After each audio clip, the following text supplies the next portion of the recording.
begin right now. Is there anything that Bruce Campbell can't sell? I guess is the question. Start with that. Let's find out. Welcome back to Comic-Con. We've talked to you here for a couple times.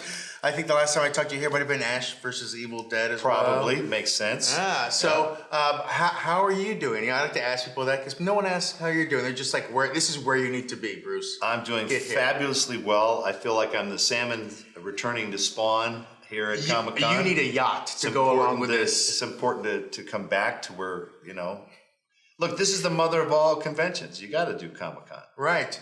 Especially when you're selling a new show called Hysteria. Right, on Peacock. Yes. Can you tell us a little bit about that? Because it looks very fun. I can tell you a little bit. A little bit. Otherwise, the lawyers make the calls. Right. And go, hey, you're done. Right.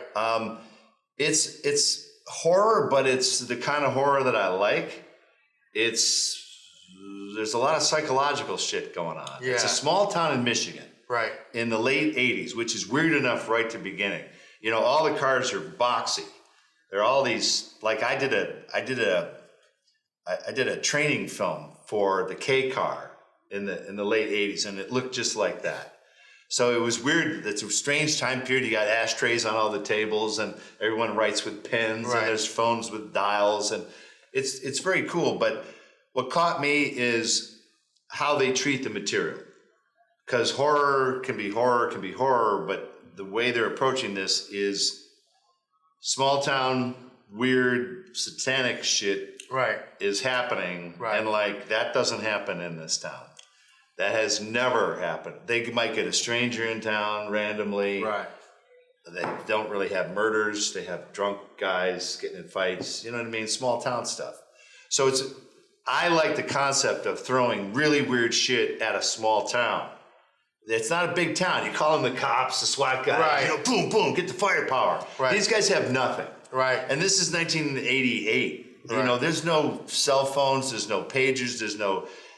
They've stripped it all down. So you got to make phone calls. And if that person isn't there, you're not going to talk to them. Right. You're not even going to leave a message in 1988. And if they're on the phone, you get a busy signal. Right. I love that. That's I love awesome. that. So solving a problem in 1988 is actually more difficult. As it should be. It's awesome. You don't have it's an entirely young cast I'm surrounded by. I'm the old guy in the whole cast, which is important. Yeah. Someone needs to lead these punks. I think so. So what's awesome about it is they're not running around on their phones.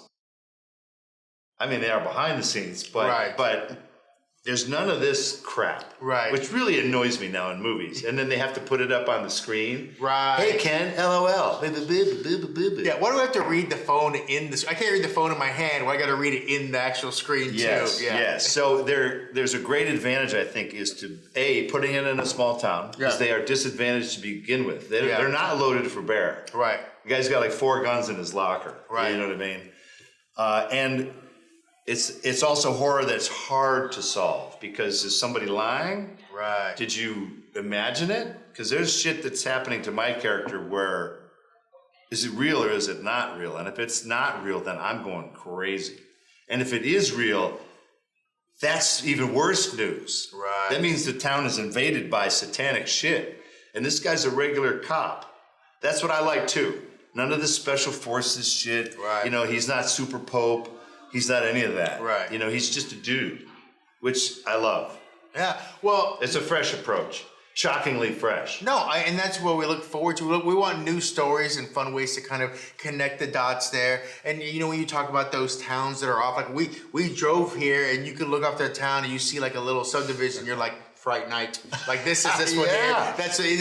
You're like, who lives here? Killers, murderers, murderers, serial killer. Talking about horror too. There's 31 flavors of Bruce Campbell horror out there. There are. You could go all the way to Evil Dead and get into goopy bloodiness too, and then you have other kinds. So how do you feel when you go on the scale of the different horrors you like or you want to get involved in? It's important to mix it up because there are, as you say, there is a rainbow of colors within the horror. Yeah. There's anywhere from torture porn, which thankfully is kind of on its way out, to like Army of Darkness, which has talking skeletons. I mean, that's not even a horror movie. I tell people, if you don't like horror movies, start with Army of Darkness. Right. And if you can handle that, go backwards. And then stop when it gets it's too all horrible. personality too. So much personality in that one as well. Right. And we look forward to anything you ever with Sam. Of course, Sam's working some more stuff too. So we hope to see you coming in. He made that Doctor Strange, and it made some money. It made some money. So the old man's getting back in the chair. Yeah, and you had a hot dog job as well for a bit there. So that's always a plus there. Here's too. the thing to think about that. In this multiverse business, Yeah. is he really just a hot dog vendor? Oh. Come on. There's got to be there's an extra somewhere And we let me didn't ask see. you this: what was the purpose of that scene? What was it? I want to hear you. The purpose was to delay Doctor Strange. Ah. In the multiverse, a 30-second delay. Changes everything. You said it, not me. Yeah. Okay. Okay. I see that. I got you a little small part in his possibilities high out school there. buddies movie. Bullshit. Pivotal. Well, we are looking forward to Hysteria on Peacock 100%, but I do want to know what's happening in the Campbellverse as well. I could look at like Evil Dead, and I could look at it at Universal Studios for haunted houses. The Campbellverse. There's some other things, whether it's a book, whether it's all these things out there. The Campbellverse. I just made a movie with not a single drop of blood. Okay, that's good. I made an age appropriate movie because I directed this movie that I wrote. It's called Ernie and Emma. A guy who's taken his wife's ashes and he's spreading her ashes. She just died. Oh, okay. But it's an evolving story because it's not all happy stops that his wife wants him to make. Right. They have to bring up and deal with some stuff. Right. So when I started looking at the footage, I went, oh my God, my leading man is 66 years old. And it was shocking. Because you're used to I have an image of myself in movies. I like a standard hero type dude. Right. But when I watched it, I'm like, oh my God, thank God I'm doing an age-appropriate movie. Right. I can't hide the fact that this is an old guy now. Right. So you better tell stories that fit this guy. Right. So that's what I did. It's either that or the stuntman does 99% of the job. Believe me. You punch and he falls over ahead of time. I've already been there. I got a guy, Rysho Vasilev. Yeah. I'll name him my stuntman, best stuntman on the planet for Ash versus Evil Dead. This guy, he was so good, we would let the stunt guys shoot the whole scene first. Okay. Because you could film this guy pretty close. Right. His movements were so good and the makeup that they did. Yeah.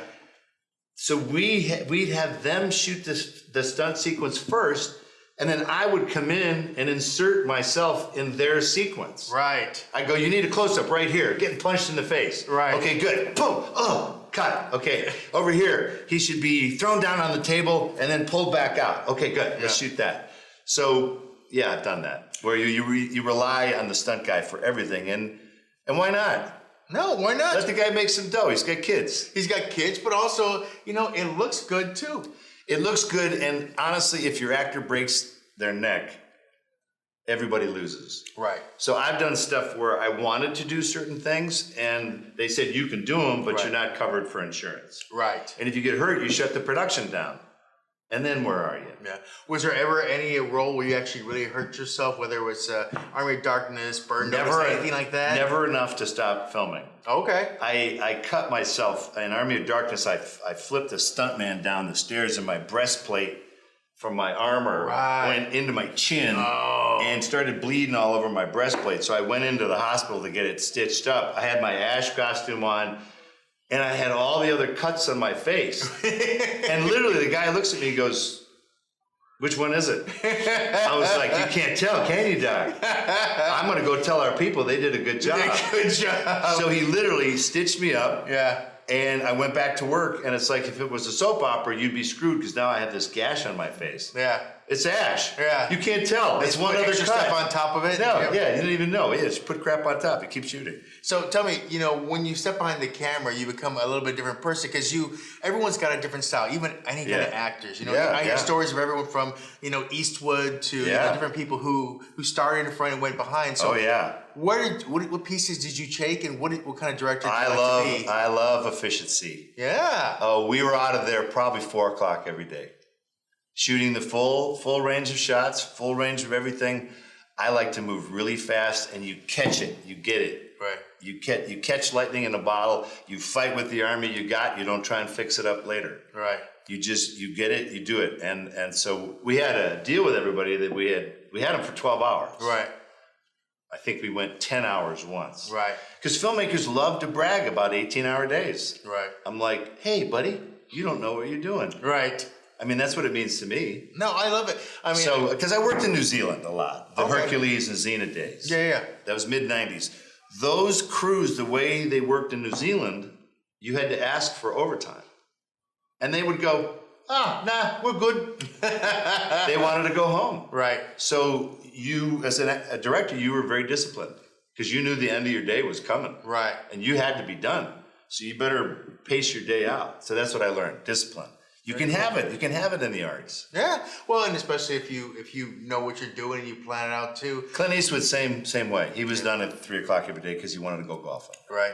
Well, my favorite he used to, when he starts action, he doesn't say action or anything else. He just quietly says, "Well, go ahead," because he was in horse movies and you don't want to spook the horse. My buddy Jeffrey Donovan did 2 movies with Clint Eastwood. Yeah. You come in the set, they're rolling. Yeah. They've already done all this business. And he goes, and he's got his monitor, and he goes, yeah, go ahead. And he can't even hear the guy. And you're like, oh shit, was that action? So he knew from the first day, after the first day, he went, okay, when I walk in that door, I'm acting. Right. Until I hear the word cut. Because he'll go, all right, enough of that. And then he'll go and do another shot while he's still rolling. And he'll get 3 or 4 shots before he calls cut. So amazing. You can do it. Well, we look forward to your director. We look forward to Hysteria on Hysteria coming later this year. Yeah. We don't know exactly when. As always, enjoy Comic-Con. Everyone here loves you, and they love you for many reasons as well. There's so many stickers. So many stickers. Next time we're going to color. We'll get the whole Hysteria cast here. I would like that, please. That'd be amazing. You won't be able to get them because it'll be so famous of a show. They won't come on your show. I understand. We'll thw bars of gold. I'll bring them back. You can do that. You've got the power. I'll get those punks. Bruce, always a pleasure. Thank you so much. Thank you. Get back to my sticker work here. I'm going to pull out F, U. What does that mean? It could be Frank Unitas. Yeah. It could be a friend of mine. It could be Frank Unitas. Interpret that however you want. I can't wait till someone opens to that page. Why? Why? Why?